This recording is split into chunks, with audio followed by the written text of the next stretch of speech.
Almost close to it. Hey, girl. Look at you.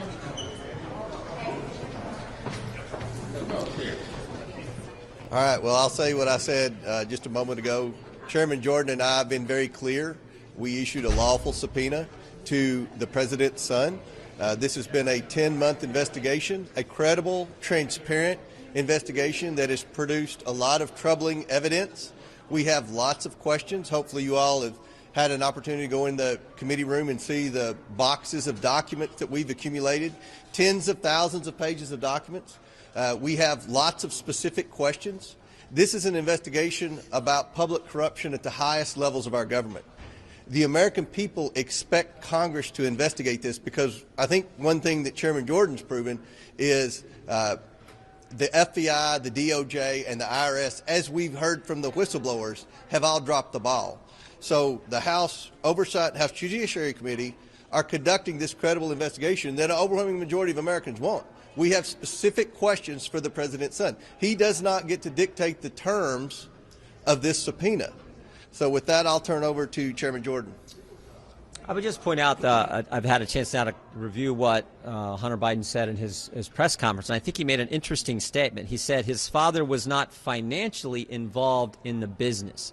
And I think that qualifier, the word financially, is important because once again it shows another change in this story. First it was no involvement, then no, I never talked to anyone, and then we find out about the dinners, the meetings, the phone calls, and everything else. Now it's he wasn't involved in the business financially. I think that is important.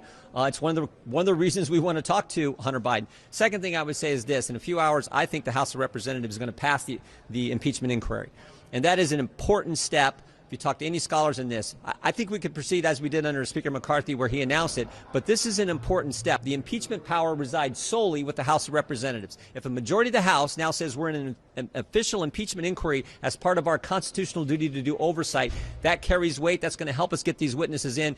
And maybe most importantly, regarding this morning's activities, this is the argument that the White House and Hunter Biden's counsel used to say he shouldn't come.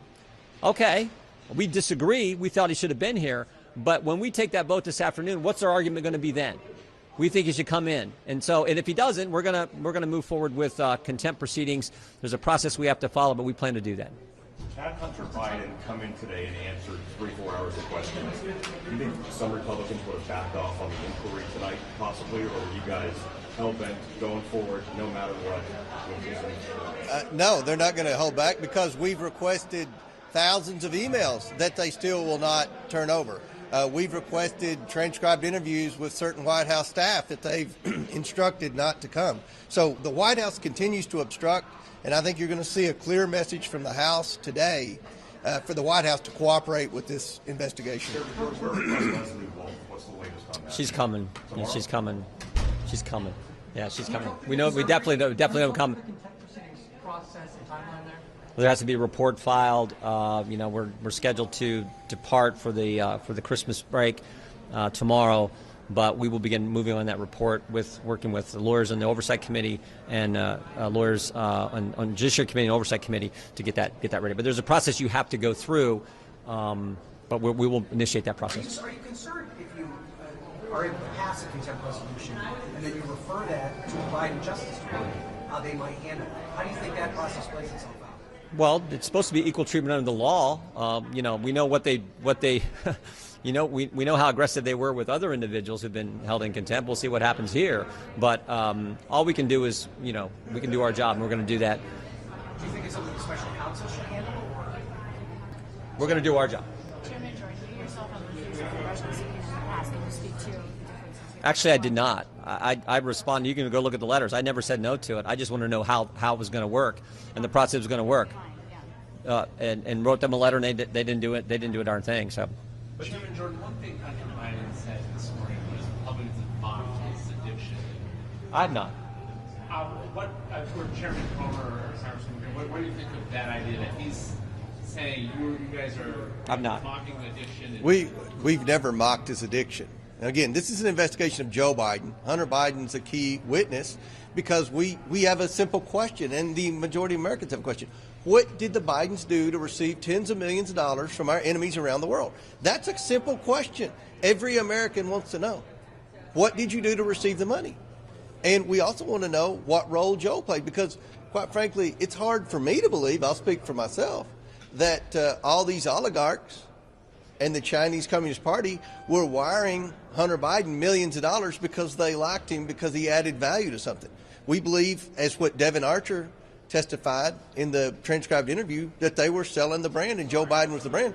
And we believe that Joe Biden's known about this all along because he hasn't been honest with the American people. As Chairman Jordan said, his story continues to change. In the very beginning, when we launched this investigation, Joe Biden said he never met with any of these individuals.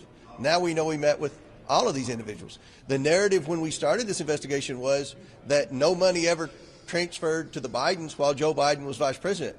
Now we know a huge percentage of the money transferred while Joe Biden was vice president. The majority of the shell companies were incorporated while Joe Biden was vice president. So we have a lot of questions about some very concerning transfers. That's why we have the thousands of pages of bank records. We've been very transparent with the media. This has been, I think, the most transparent political or congressional investigation since I've been in Congress for 7 years. We've produced 4 bank memorandums with specific bank statements. I mean, this is a concern. This is about public corruption at the highest levels.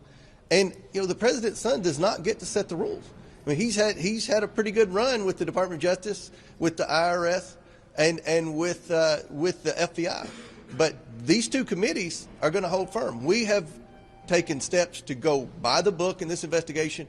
Now we're in the phase where we do the depositions, and you know what he did today is unacceptable. Some Republicans I talked to in the committee say they do think the evidence is already there. They feel like they've seen enough to actually file articles of impeachment.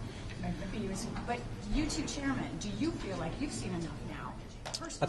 I've said all along, I think the evidence is compelling, but we still need to talk to Mr. Schwerin, Mr. Walker, Mr. Bobulinski, Kevin Morris, Jim Biden, Hunter Biden. We need to talk to the 2 individuals who are part of Blue Star Strategies, Sally Painter and Ms. Tramontano. So those are people we need to talk to. We think with the vote this afternoon, we get those individuals in a more timely fashion, and we get the documents we want. And I would still go back to this. 1 hour ago, I think the biggest takeaway was the statement from Mr. Biden where he said, my father was not financially involved in the business. That is a huge change, which means, sort of means he's involved.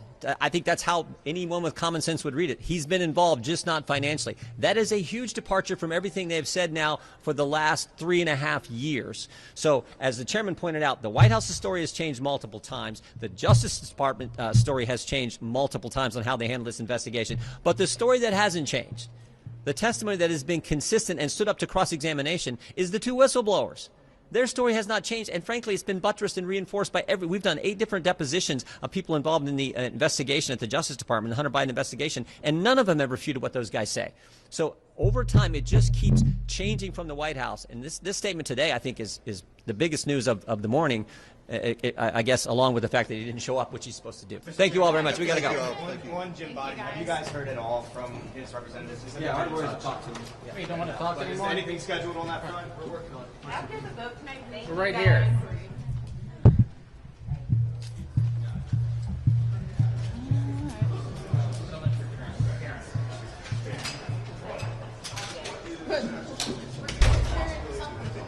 Good.